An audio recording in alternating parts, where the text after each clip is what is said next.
اعوذ باللہ من الشیطان الرجیم بسم اللہ الرحمن الرحیم والعصر ان الانسان لفی خسر الا الذین آمنوا وعملوا الصالحات وتواصوا بالحق وتواصوا بالصبر۔ کل سورہ الحمزہ کی تفسیر بیان کرتے ہوئے یہ وضاحت کی گئی تھی کہ سورہ الحمزہ میں اس شخص کی داستان بیان کی گئی ہے جو اخلاق رذیلہ اور اخلاق فاسدہ کا مالک ہے، اور اس سورہ میں ایک ایسے شخص کی یا ایسے لوگوں کی داستان سرائی کی گئی ہے جو اخلاق عالیہ کے، اخلاق فاضلہ کے، بلند اخلاق کے حامل ہیں۔ ان کے بارے میں کچھ باتیں بتائی گئی، اور اس سورہ کا جو آغاز ہوتا ہے وہ اس طریقے سے ہوتا ہے والعصر۔ اللہ تعالیٰ نے زمانے کی قسم کھائی ہے، یعنی زمانے کے حوالے سے کچھ کہنا چاہتا ہے، اور اس طریقے کی قسم جب کبھی قرآن میں کھائی جاتی ہے تو صرف یہ بتانا ہوتا ہے کہ اس چیز کی اہمیت کیا ہے، اس کے پیچھے کون سی ایسی بلند چیز کار فرما ہے، اس کی وضاحت کرنے کی، اس کو منظر عام پہ لانے کی کوشش کی جاتی ہے۔ اور یہاں یہ بات بھی بتانی ضروری ہے کہ قرآن میں زمانے کے لیے کئی لفظ استعمال ہوتے ہیں، جیسے دہر کا لفظ ہے، اسی طریقے سے اور بھی بہت سے الفاظ ہیں، اسی میں سے یہ عصر بھی ہے، اور عصر کہتے ہیں کہ گزشتہ دنوں کو کہتے ہیں، گزرے ہوئے زمانے کو کہتے ہیں۔ یعنی قرآن یہ کہنا چاہتا ہے، یہ بتانا چاہتا ہے کہ وقت کی اتنی بڑی اہمیت ہے، وقت کی اتنی بڑی افادیت ہے، وہ اتنی گراں قدر اور غیر معمولی چیز ہے کہ جو قوم وقت کی قدر و قیمت کو، وقت کی منزلت کو اور وقت کی اہمیت کو سمجھتی نہیں ہے، وہ قوم بالکل تباہی کے غار میں چلی جاتی ہے، قرآن یہ کہنا چاہتا ہے۔ اور جو قومیں وقت کی قدر و قیمت کو سمجھتی ہیں اور اس سے فائدہ اٹھاتی ہیں، وقت کو استعمال کرتی ہیں، ان کے بارے میں قرآن میں بھی یہ بات آئی ہے، تاریخ بھی ہمیں یہ بتاتی ہے کہ وقت کی جو لوگ قدر کرتے ہیں، وقت ان کی قدر کرتا ہے، ان کو نوازتا ہے، ان کو ثروت مند، دولت مند اور صاحب اقتدار بناتا ہے۔ اور العصر کو لا کر یہ بھی بات بتائی جاتی ہے کہ جو وقت گزر جاتا ہے، جو وقت چلا جاتا ہے، تم اسے اگر واپس لانا چاہو تو وہ وقت کبھی واپس نہیں آ سکتا ہے۔ ایک بہت بڑے اردو کے رائٹر، خاص طور سے اردو کے جو ادبا اور شعراء ہیں، ان کو اچھے طریقے سے جانتے ہیں، نیاز فتح پوری ان کا نام ہے۔ نیاز فتح پوری کا یہ کہنا ہے کہ وقت ایک چانس ہے اور دنیا میں سب کو ہی ملتا ہے، اور وقت جو ہے ہر شخص کے دروازے پر جا کر دستک دیتا ہے، نوک کرتا ہے، اور جو شخص اس کی دستک کو سن کر دوڑ کر آتا ہے اور وقت کا استقبال کرتا ہے، وقت کو اعزاز و اکرام دیتا ہے، تو وقت اس کو نوازتا ہے۔ وقت اس کی جھولی میں ثروت کو بھی ڈالتا ہے، شہرت کو بھی ڈالتا ہے، اور طاقت و قوت کو بھی ڈالتا ہے۔ اور پھر نیاز فتح پوری یہ کہتے ہیں کہ اسی طریقے سے جو لوگ وقت جب نوک کرتا ہے اور اس کی نوکنس پر، اس کی دستک پر وہ توجہ نہیں دیتا ہے، بے اتنائی برتتا ہے، تو وقت بھی اس پر توجہ نہیں دیتا ہے، اس پر کسی طریقے سے اتنائی کا ثبوت نہیں دیتا ہے، اسے چھوڑ دیتا ہے۔ تو اس کی ایسی درگت بن جاتی ہے، وہ اس طریقے سے معاشرے کا ایک ناسور بن جاتا ہے، ایک مرض بن جاتا ہے، اور کوئی شخص اس پر توجہ نہیں دیتا ہے، اور اس کی زندگی ذلتوں سے، مصائب سے، غموں سے، آلام سے بھر جاتی ہے۔ تو قرآن ان ساری چیزوں کے حوالے سے یہ بتانا چاہتا ہے کہ وقت کی قدر کو، وقت کی قیمت کو سمجھو۔ اور قرآن کے حوالے سے دیکھا جائے، اسلام کے حوالے سے دیکھا جائے، تو وہ یہ کہتا ہے کہ وقت ایک امانت ہے۔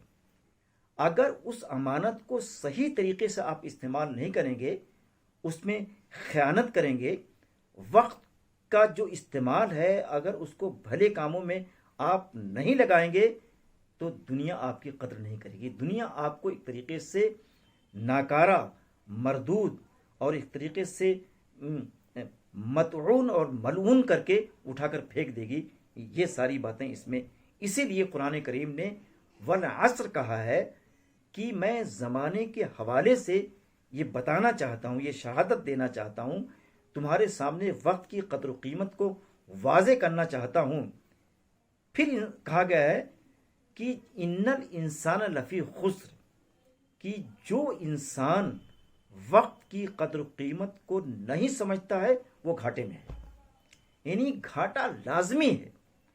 اور جو وقت کو پکڑتے ہیں، ایک ایک لمحے کو استعمال کرتے ہیں، وقت ان کو نوازتا ہے، ان کو عزت دیتا ہے، ان کو باوقار بناتا ہے۔ وہ دنیا میں ایک سنگ میل کی حیثیت سے، سرخیل کی حیثیت سے وہ جیتے ہیں، ہر شخص ان پر توجہ دیتا ہے۔ تو کہتے ہیں ایک تو یہ حال ہے ان لوگوں کو بیان کیا گیا جو وقت کو صحیح طریقے سے استعمال نہیں کرتے ہیں۔ آج اس آیت کے حوالے سے آج کا جو ماحول ہے، آج کی جو نئی نسل ہے، وہ وقت کی، وہ زمانے کی قدر و قیمت کو سمجھتی نہیں ہے۔ خاص طور سے جو نئی نسل ہے وہ مستقلاً رات بھر موبائل چلاتی ہے، اور موبائل چلا چلا کر وہ تھک جاتی ہے، وہ نیٹ پہ رہتی ہے، فیس بک پر رہتی ہے، یہ سب چیزیں اسے تھکا دیتی ہیں، تو دن بھر وہ سوتا ہے۔ تو گویا آج کی جو نئی نسل ہے وہ وقت کی قدر و قیمت کو، وقت کی امانت کو سمجھتی نہیں ہے۔ نئی نسل کو یہ بات بتانی انتہائی ضروری ہے کہ سورہ عما یتساءلون میں یہ بات آئی ہوئی ہے، وَجَعَلْنَا اللَّيْلَ لِبَاسًا وَجَعَلْنَا النَّهَارَ مَعَاشًا۔ قرآن نے واضح طریقے سے یہ بتا دیا ہے کہ دن جو ہے وہ کمانے کے لیے ہے، دن جو ہے وہ جگنے کے لیے ہے، دن جو ہے وہ لکھنے پڑھنے کے لیے ہے، دن جو ہے وہ لیکچر دینے کے لیے ہے، جد و جہد کے لیے ہے، میدان جنگ میں اپنی کارگزاریوں کو دکھانے کا وقت ہے، اور رات جو ہے وہ سونے کے لیے ہے، وہ آرام کے لیے ہے۔ وہ انسان جب تھک جاتا ہے دن بھر کی جد و جہد سے، دن بھر کی کار فرمائیوں سے، تو رات کو آرام کرتا ہے۔ لیکن آپ یہ دیکھیے کہ قرآن کا یہ جو نقطۂ نظر ہے کہ دن کس لیے ہے، رات کس لیے ہے، آج کے اس نئے زمانے میں، عصر حاضر میں، یہ جو نیو جنریشن ہے وہ اس کو وائلیٹ کرتی ہے، وہ اس کو کچھ سے کچھ کرتی ہے۔ دیکھیے قرآن نے پوری زندگی کا طریقہ یہ بتا دیا ہے کہ آپ کو تلاوت کب کرنی ہے، آپ کو عبادت کب کرنی ہے، آپ کو تسبیحات کب، یہ ساری چیزیں قرآن میں موجود ہیں۔ دیکھیے قرآن میں تلاوت کے بارے میں ہے کہ ان قرآن الفجر کان مشہودا، کہ اگر تم فجر سے پہلے تو تلاوت کرو گے، یعنی صبح صادق میں جو تم تلاوت کرو گے، تو وہ تلاوت اللہ کو بہت پسندیدہ ہے، وہ تلاوت بڑی ہی کارگر ہے، بڑی ہی مؤثر ہے، بہت ہی اللہ کو پسندیدہ ہے۔ تو والعصر میں ساری چیزیں، دیکھیے نماز کے اوقات کو اللہ نے بانٹا ہے، اور ان اوقات کو اس طریقے سے بانٹا ہے کہ انسانی زندگی کی جو ایکٹیویٹیز ہوں، جو اس کی کار فرمائیاں ہوں، وہ متاثر نہ ہو۔ تو دیکھیے والعصر میں یہ بھی چیز بھی ہے کہ وعدے کو وفا کیا جائے۔ اگر کسی سے کوئی بات آپ کہہ دیں، اور مومن کے بارے میں یہ کہا جاتا ہے کہ وہ وقت کا پابند ہوتا ہے۔ جو مومنین کی ساری صفات قرآن میں گنائی گئی ہیں، اس میں سے ایک صفت یہ بھی ہے کہ وہ اپنے وعدے پر قائم رہتا ہے، اور جو وعدہ کرتا ہے اس کو وفا کرتا ہے تو ان ساری چیزوں کا، ان ساری جہتوں کا، ان ساری گوشوں کا جو تعلق والعصر سے ہے، مولانا حافظ الدین فراہی کی جو تفسیر سورہ العصر ہے، انہوں نے لفظ عصر پر اور عصر کی معنویت کیا ہے، اس کی اہمیت کیا ہے، اس کی افادیت کیا ہے، اس پر بڑی طویل ترین اور خوبصورت ترین اور اہم ترین گفتگو کی ہے، اس کو پڑھنے کی ضرورت ہے۔ تو یہ بات کہی گئی کہ وقت کی ناقدری کرنے والوں کی جھولی میں، دامن میں، سوائے ناکامی کے، نامرادی کے، مایوسی کے، نحوست کے، بدبختی کے علاوہ اور کوئی چیز نہیں ہے۔ اور اس کے بعد قرآن یہ کہنا چاہتا ہے کہ جو لوگ وقت کی قیمت کو سمجھتے ہیں، جو لوگ وقت کی اہمیت کو، معنویت کو اور اس کی باطنیت کے رازوں سے، اسرار سے واقف ہیں، وہ وقت کو اپنے ہاتھ سے جانے نہیں دیتے۔ کہتے ہیں کہ ایک ایک سیکنڈ، ایک ایک منٹ، ایک ایک مومنٹ کی بالکل سے اہمیت ہے، وہ اس پر نظر رکھتے ہیں۔ اور ان نظر رکھنے والوں کے بارے میں قرآن آگے یہ کہتا ہے کہ وقت کو کی اہمیت کو وہ لوگ سمجھتے ہیں کہ جو لوگ ایمان لے آئے، الا الذین آمنوا، جو اللہ پر ایمان لاتے ہیں، اس اللہ کی دی ہوئی زندگی کو صحیح طریقے سے استعمال کرتے ہیں۔ یہ جو حیات مستعار ہے، یہ جو عارضی زندگی ہے، اگر اس عارضی زندگی کے مطالبات کو آپ نے پورا نہ کیا، اگر اللہ کے احکامات کے مطابق آپ نے زندگی نہ گزاری، تو گویا جو والعصر کی بات کہی گئی ہے، آپ اس کے خلاف جانے والے ہیں۔ قرآن کا جو حکم ہے اس کی آپ سرتابی کرنے والے ہیں، قرآن کی اس حد کو پھلانگ جانے والے آپ ہیں۔ تو کہتے ہیں کہ لیکن وہ لوگ نہیں پھلانگتے ہیں جو لوگ اللہ کو ایک مانتے ہیں۔ جو لوگ اللہ کو ایک مانتے ہیں، اس کی دی ہوئی زندگی کو صحیح طریقے سے استعمال کرتے ہیں اور زندگی کو مفید بناتے ہیں۔ زندگی کو مفید بنانے کا مطلب یہ ہے کہ آپ کی یہ زندگی معاشرے کے لیے خوشی کا باعث ہو، مسرت کا باعث ہو۔ اگر آپ اذیت کا باعث بن جائیں، اگر آپ کی زندگی لوگوں کے لیے ناسور اور زخم بن جائے، تو گویا آپ وقت کو نہیں سمجھتے، وقت کی جو اہمیت ہے اس کو آپ گردانتے نہیں ہیں۔ اور دوسری بات یہی کہی گئی کہ ایک تو اللہ پر ایمان لاتے ہیں اور ایمان کے ساتھ ساتھ وہ عمل صالح بھی کرتے ہیں۔ یعنی گویا قرآن یہ بتانا چاہتا ہے کہ تم اللہ کو احد احد کہتے رہتے ہو، اس کی توحید کا اعلان کرتے ہو، اس کی توحید کے بارے میں تقریریں کرتے ہو، اس کی توحید کے بارے میں کتابیں اور مضامین لکھتے رہتے ہو، لیکن اگر یہ سب کرنے کے باوجود تم نیک عمل اگر نہیں کرتے ہو، دیکھیے وحدانیت کا اور توحید کا مطلب ہے کہ نیک عمل بھی کیا جائے۔ اللہ کو ایک مانتے ہیں، آپ چوری کرتے ہیں۔ اللہ کو ایک مانتے ہیں، صحیح طریقے سے آپ توڑتے نہیں ہیں۔ اللہ کو ایک مانتے ہیں، صحیح طریقے سے بچوں کو پڑھاتے نہیں ہیں۔ اللہ کو ایک مانتے ہیں لیکن آپ جھوٹ بولتے ہیں۔ اللہ کو ایک مانتے ہیں لیکن عبادات اور نماز آپ دکھاوے کے لیے سب کرتے ہیں۔ آپ اللہ کو ایک مانتے ہیں لیکن درس قرآن اپنی شہرت کے لیے دیتے ہیں۔ تو یہ ساری جتنی چیزیں ہیں، اگر توحید کے ساتھ اچھے کام جڑے ہوئے نہ ہوں تو آپ کی توحید بے معنی ہے، میننگ لیس ہے، قرآن یہ کہنا چاہتا ہے۔ اور آخری جو اہم ترین اس سورہ میں بات بتائی گئی، وَتَوَاصَوْا بِالْحَقِّ، قرآن کہنا چاہتا ہے کہ جو لوگ وقت کی قدر و قیمت کو سمجھتے ہیں وہ صاحب ایمان ہیں، وہ اچھے عمل کرتے ہیں۔ اور تیسری ایک چیز یہ بتائی گئی کہ وہ آپس میں حق کی بات کرتے ہیں۔ اگر کسی کو کوئی پیغام دیتے ہیں، کسی سے کوئی بات کہتے ہیں، تو اس کے پیچھے کیا چیز ہوتی ہے؟ حق ہوتا ہے، قرآن یہ کہنا چاہتا ہے۔ تو گویا جو صاحب ایمان ہوتا ہے اس صاحب ایمان کی پہچان یہ ہے، اس صاحب ایمان کی شناخت یہ ہے کہ وہ حق کی تلقین کرتا ہے، حق کو عام کرنے کی کوشش کرتا ہے۔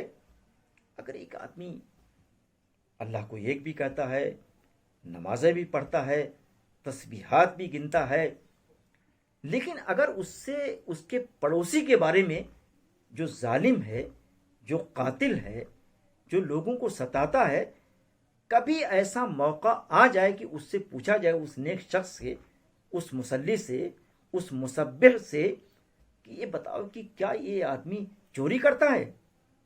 تو وہ جو مسبح ہے، جو تسبیح پڑھتا ہے، وہ کہتا ہے مجھے کچھ نہیں معلوم۔ تو اس کے یہ سارے عمل، اس کی توحید، اس کی نماز، اس کی تسبیحات، ساری اکارت چلی جاتی ہیں، سب ایک ایک کر کے ضائع ہو جاتی ہیں۔ قرآن یہ کہنا چاہتا ہے، یعنی قرآن یہ کہنا چاہتا ہے کہ جہاں حق کا موقع آئے وہاں اپنی پیٹھ مت دکھاؤ، سچ بولو۔ قرآن یہ کہنا چاہتا ہے کہ کبھی وائس چانسلر صاحب آ جائیں اور انہوں نے کوئی غلط ایسا کام کیا ہے، کسی بھی یونیورسٹی کا وائس چانسلر ہو، اور اس کے بارے میں لیکچرر اگر صحیح بول دے، اگر ان کے سامنے یہ کہہ دے کہ شیخ الجامعہ نے یہ کام صحیح نہیں کیا ہے، تو کہتے ہیں کہ یہ حق ہے۔ اگر وہ برعکس اس کے بولتا ہے، ان کی تمام خامیوں کے باوجود، ان کی تمام نقائص کے باوجود ان کی تعریفیں کرتا ہے، ان کی توصیف کرتا ہے، ان کے قصائد پڑھتا ہے، ان کے حمایت میں اخبارات میں بیانات دیتا ہے، تو قرآن یہ کہنا چاہتا ہے یہ حق نہیں ہے۔ اور خاص طور سے میں یہاں یہ کہنا چاہتا ہوں کہ اگر کوئی ٹیچر ہو تو ٹیچر کی، معلم کی، مدرس کی، محاضر کی سب سے بڑی ذمہ داری ہے کہ وہ حق کی کوئی بات آئے تو حق وہ کہے، حق پہ ثابت قدم رہے۔ اگر حق پر ثابت قدم ایک معلم نہیں رہتا ہے تو اپنے لیکچر سے، اپنی تدریس سے، اپنی ٹیچنگ سے بچوں کو کچھ دے نہیں سکتا ہے۔ پڑھانے کے ساتھ ساتھ، لیکچر دینے کے ساتھ ساتھ ایک مدرس کی پوری زندگی حقوق سے آباد ہو، حق سے، احقاق الحق سے آباد ہو، بالکل سے بھری ہوئی ہو۔ اگر کوئی شخص لیکچر بھی دیتا ہے اور اس کے اوپر کرپشن کے چارجز ہیں تو بچے اسے سیکھ نہیں سکتے، اس سے بچے سیکھ نہیں سکتے۔ اگر کسی ٹیچر کے بارے میں یہ پتا ہو کہ اس نے کسی کو قتل کیا ہے، اگر کسی ٹیچر کے بارے میں یہ پتا ہو کہ بلا وجہ عداوت میں کسی کی تھیسس کو اس نے ریجیکٹ کر دیا ہے، تو اس کی ٹیچنگ کبھی بھی مؤثر، کبھی بھی ایفیکٹو نہیں ہو سکتا ہے۔ یہ سب چیزیں وتواصو بالحق میں شامل ہیں۔ وتواصو بالحق میں یہ بھی ہے کہ تمہارے اوپر جن جن لوگوں کے حقوق عائد ہوتے ہیں ان حقوق کو تم پورا کرو۔ اگر کوئی مظلوم شخص ہے، وہ ستایا جاتا ہے، وہ مارا جاتا ہے اور آپ کے سامنے وہ پیٹا جاتا ہے، آپ رک اگر دو جملے ہمدردی کے نہیں کہتے ہیں، یا آپ اس ظالم سے یہ نہیں کہتے ہیں کہ تم یہ کام غلط کر رہے ہو، تو آپ کی ساری نیکی، آپ کی ساری عبادات، آپ کے سارے صدقات، آپ کی ساری زکوٰۃ، یہ سب چیزیں ایک ایک کر کے ضائع ہو جائیں گی۔ وتواصو بالحق ایک پورا چیپٹر ہے، پوری ایک کتاب ہے، پورا ایک باب ہے، اس میں بہت سی چیزیں آ سکتی ہیں۔ یہ بہت ہی آیت تفسیر اور توضیح چاہتی ہے، بلکہ میں آگے بڑھتا ہوں۔ وتواصو بالصبر، یہ دیکھیے بالکل سورہ کے آخر میں آیا ہوا ہے۔ قرآن یہ کہنا چاہتا ہے کہ ایمان ایک بڑی چیز ہے، قرآن یہ کہنا چاہتا ہے کہ اعمال صالحہ ایک اچھی چیز ہے، قرآن یہ کہنا چاہتا ہے کہ تواصی بالحق ایک بلند ترین چیز ہے۔ لیکن ان ساری چیزوں میں ایک اور بلند ترین چیز ہے، اور ایک نمایاں ترین چیز ہے، وہ ہے صبر ہے۔ قرآن میں آیا ہوا ہے، یا ایھا الذین آمنوا استعینوا بالصبر والصلاۃ۔ قرآن یہ کہنا چاہتا ہے کہ اگر تم کامیابی کی کلید کو اپنے ہاتھ میں لینا چاہتے ہو، اگر تم سرفرازی کی کو گرفت کرنا چاہتے ہو، تو دو چیزیں، دو عمل تم اختیار کرو. کیا چیز؟ ایک تو نماز پڑھو اور دوسرے صبر کا راستہ. یہاں بھی دیکھیں صبر بعد میں آیا ہے، یہاں بھی صبر بعد وستعین، اور سوری یہاں صبر پہلے آیا وستعینوا بالصبر والصلاۃ، تو یہاں پہلے آیا ہوا ہے. گویا قرآن یہ کہنا چاہتا ہے کہ صبر ہر چیز کی کنجی ہے. قرآن میں آیا ہوا، مجھے آیت پوری یاد نہیں ہے، وَإِنَّهَا لَكَبِيرَةٌ إِلَّا عَلَى الْخَاشِعِينَ. وہاں خاشعین صابرین کے معنی میں ہے کہ یہ نماز کو بعض لوگ فجر میں جاتے نہیں ہیں، فجر میں بڑی ٹھنڈی ہے، بڑی سردی ہے، یہ ہے وہ ہے، لیکن جو خشوع و خضوع والے ہیں، جو صبر والے ہیں، گویا جو صبر والے ہیں، وہ اللہ کا حکم پاتے ہی، اذان کی آواز آتے ہی نیند کو اٹھا کر پھینک دیتے ہیں اور اپنے بستر استراحت سے اٹھ کر اللہ کے حضور حاضر ہو جاتے ہیں. تو قرآن بھی یہی کہنا چاہتا ہے کہ اگر دنیا میں کوئی بھی میدان، عبادت کے لیے بھی صبر چاہیے، عبادت کے لیے بھی تہجد جیسے ہے، اور کہ اگر آپ کے اندر صبر کی قوت نہ تو آپ تہجد نہیں پڑھ سکتے ہیں، ہے کہ نہیں؟ تو قرآن یہ کہنا چاہتا ہے کہ اے ایمان والو، اے لوگو، اگر تم کامیابی کے راستے پر اپنے آپ کو ڈالنا چاہتے ہو، اگر تم دنیا میں ایک باوقار اور صاحب عز و وقار بن کر رہنا چاہتے ہو، تو صبر کی دولت کو، صبر کی رسی کو، سب کو پورے طریقے سے گرا باندھ رکھتے ہو، نہیں سب تمہارے ہاتھ سے نکلنے نہ پائے. قرآن میں آیا ہوا ہے ان اللہ مع الصابرین، ان اللہ مع الصابرین. دیکھیے کتنی اہم بات ہے. اللہ خود کہنا چاہتا ہے کہ اگر تم صابر بن جاؤ میں تم سے دوستی کر لوں گا. قرآن کہا ان اللہ مع الصابرین. اگر میرا کوئی بندہ صابر ہو جائے، صبر کو ضابطۂ حیات اور شیوہ حیات بنا لے، تو میرا ساتھی ہے. ابھی بتائیے کہ کیا آپ صابر بن کر اللہ کی رفاقت کو، اللہ کی مصاحبت کو، اللہ کی دوستی کو اختیار نہیں کرنا چاہتے؟ کون سا ایسا احمق قسم کا انسان ہے جو یہ نہیں چاہے گا؟ تو گویا اس سورہ میں جو بہت سی ساری باتیں بتائی گئی ہیں، اس میں سب سے اہم ترین بات یہ ہے کہ صبر کو اختیار کرو. دیکھیے اگر صبر نہیں آپ کرتے تو آپ کے صبر نہ کرنے کی وجہ سے چھوٹی چھوٹی باتوں سے معاملات بگڑ جاتے ہیں. اگر آپ صابر ہیں اور ایڈمنسٹریٹر ہیں، اور ایڈمنسٹریٹر کے لیے اگر آپ کسی پوسٹ کے ذمہ دار ہیں، کسی ڈپارٹمنٹ کے شعبے کے سربراہ ہیں، اور صبر آپ کے پاس نہیں ہے، تو آپ کی سربراہی کامیاب نہیں ہو سکتی ہے. آپ کی قیادت کبھی اچھے راستوں پر آگے نہیں بڑھ سکتی ہے. تو صبر کی اتنی اہمیت ہے. قرآن میں بار بار یہ بات کہی گئی ہے کہ ایک جگہ قرآن میں اور بھی آیا ہوا ہے، وہاں بھی کیا نام ہے، کیا ہے، ذرائے والباس قرآن میں آیا ہوا ہے، پوری آیت میرے ذہن میں نہیں ہے. وہاں بھی صبر کی صبر کے بغیر کبھی جنگ نہیں جیتے جا سکتی. اگر تم کو جیتنا ہو تو صبر انتہائی ضروری ہے. تو آج کے اس درس میں دو چیزیں خاص طور سے بتائی گئی ہیں. ایک چیز تو یہ بتائی گئی ہے کہ اگر کوئی وقت کی اہمیت کو سمجھتا نہیں ہے تو اس کی جھولی میں سوائے ناکامی میں کچھ اور نہیں ہوگا، سوائے ذلت کے کچھ اور نہیں ہوگا. اور دوسری چیز یہ ہے کہ جو صاحب ایمان ہیں، جو نیک عمل کرتے ہیں، تیسرے جو حق کی تلقین کرتے ہیں، چوتھے جو صبر کی تعلیم کو، صبر کی افادیت کو لوگوں میں عام کرتے ہیں اور خود صابر بننے کی کوشش کرتے ہیں، یہ چاروں صفتیں جس کے اندر ہوں گی وہ وقت کو کبھی ضائع نہیں کرنے کا. وقت کو جو بھی ضائع کرتا ہے وقت خود اس کو ضائع کر دیتا ہے. دنیا خود اس کے نام و نشان کو مو کر دیتی ہے، مٹا دیتی ہے. تو آج کی اس سورہ کا بنیادی جو مقصد ہے، بنیادی جو پوائنٹ ہے، وہ یہ ہے کہ اللہ تعالیٰ اپنے بندوں سے یہ کہنا چاہتا ہے کہ ہم نے جو تم کو یہ چھوٹی سی زندگی دی ہے، اسے کارآمد بناؤ. یہ چند لمحے کی عارضی جو زندگی ہے جو حیات مستعار ہے اس سے کام لے لو، ورنہ یہ زندگی یوں ہی ضائع چلی جائے گی۔ تو قرآن یہ کہنا چاہتا ہے کہ ہم وقت کو ضائع نہ کریں، اپنی زندگی کو مفید منفعت بخش عوام کے لیے، عامت الناس کے لیے بلائیں۔ میں انہی کلمات کے ساتھ اپنی بات کو ختم کرنا چاہوں گا۔ وآخر دعوانا ان الحمد للہ رب العالمین۔